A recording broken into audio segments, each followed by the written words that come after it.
Jana Laiz' young adult novel Weeping Under the Same Moon, 2008, is a fictionalized memoir that draws from Laiz's own experiences working with Vietnamese refugee families during the 1970s when she was a teenager. The book's relevance resonates today, as it juxtaposes the welcoming and supportive atmosphere that greeted incoming refugees during that era with the current climate of fear and hostility faced by immigrants. The novel intricately weaves two distinct first-person narratives that eventually intertwine. The first narrative revolves around a young woman's journey to escape Vietnam as one of the boat people, a term referring to refugees fleeing the aftermath of the Vietnam War. The second narrative follows a young American woman struggling with feelings of being an outsider, who volunteers to assist Vietnamese refugees arriving in the United States. The genuine friendship that forms between these two teenagers becomes a source of immense support and growth for each of them. Set in the mid-1970s, the story commences with Mai, an 18-year-old artist of Chinese heritage living in Vietnam. In the wake of the Vietnam War, people with Chinese roots are targeted for persecution across the country.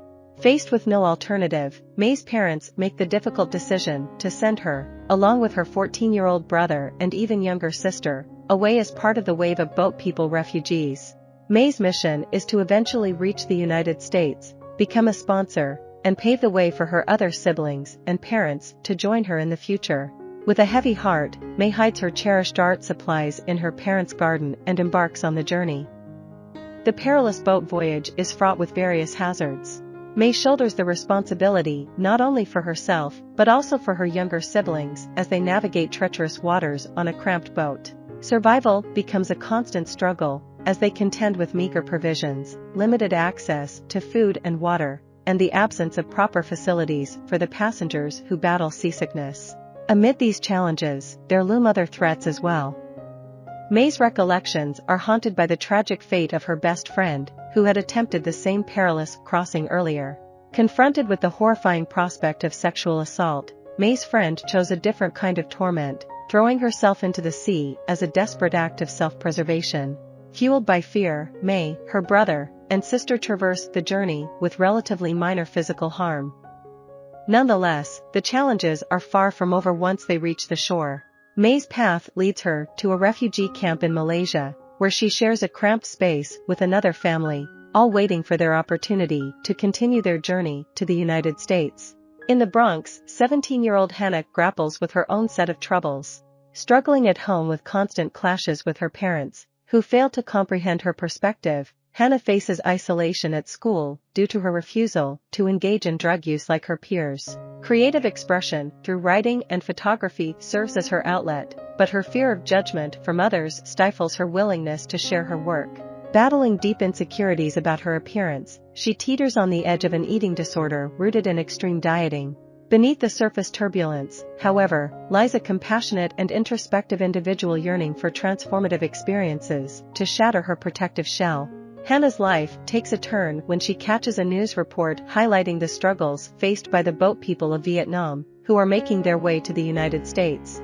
Touched by their plight and driven to make a difference, Hannah seeks out an organization dedicated to aiding refugees in adapting to their new environment. Volunteering her efforts, Hannah is introduced to a group of recently arrived families in New York City.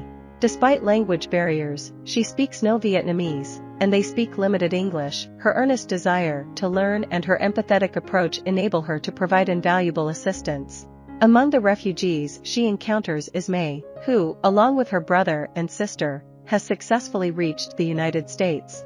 Mai and Hannah stand at opposite ends of the personality spectrum. Mai exudes quiet reserve, while Hannah radiates bold outspokenness.